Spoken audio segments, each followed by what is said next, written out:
Сәлем достар, сіздермен Айзада. Бүгін біз сіздермен өте дәмді, өте жұмсақ болып шығатын турецкий кекс жасайтын боламыз.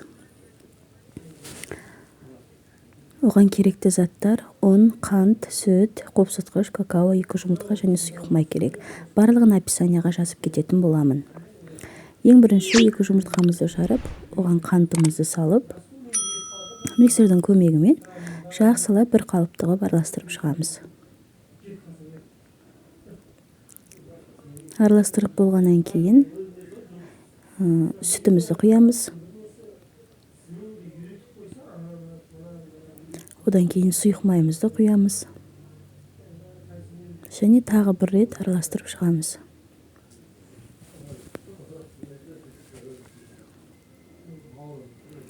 Және ұнымызға какао мен қопсытқышымызды бірге біріктіріп салып аламыз.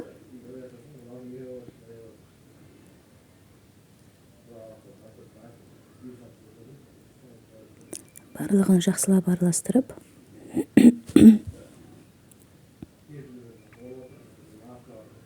құймамызға бөлек-бөлек қып саламыз. Сол кезде бисквитіміздің біздің өте пышный болып шығады.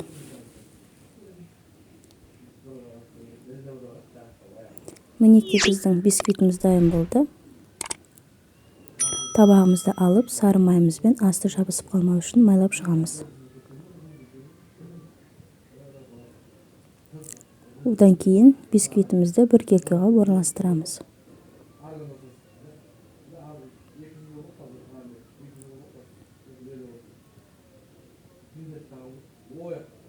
Және кішкене қағып ұрып жібереміз, бәрі бір қалыпты болу үшін. Пешімізге салып қойдық. Қызып тұрған пешімізде 40 минуттай пісіріп аламыз. Оған дейін біз кремімізді жасаймыз.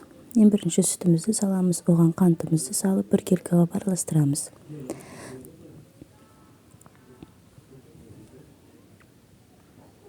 Және ұнымызды салып бір келкіға араластырып шығамыз.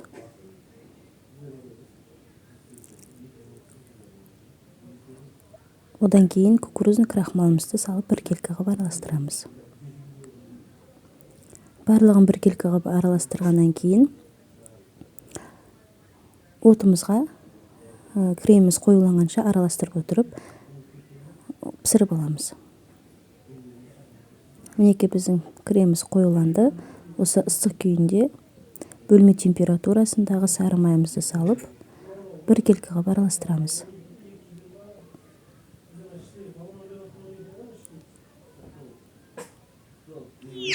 Мінекей достар, біздің креміміз дайын болды. Міне бисквитімізді пісіп шықты. Осы ыстық күйінде осындай тесіктер жасап шығамыз. Міндетті түрде ыстық күйінде сразу осылай тесіктер жасап шығасыздар достар.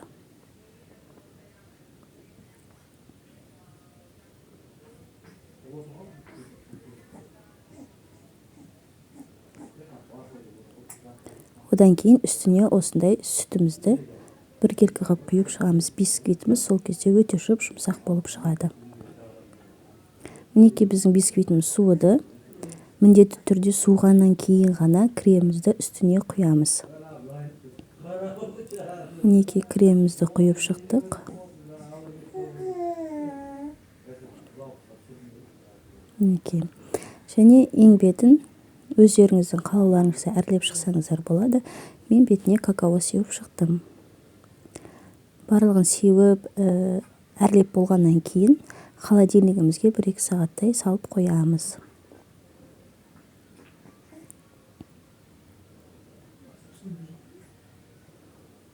Мінекей достар, біздің турецкий кексіміз дайын болды. Ендеше кесіп көрейік.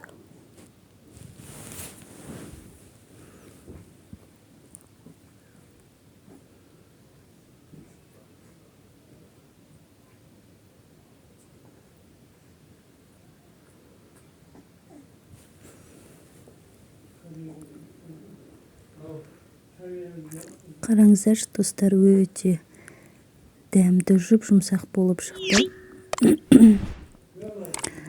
Бұны әсіресе менің қызым мен күйеуім өте қатты жақсы көреді. Жасап көріңіздер міндетті түрде, және маған тіркеліп қоңырауша белгісін басуды ұмытпаңыздар.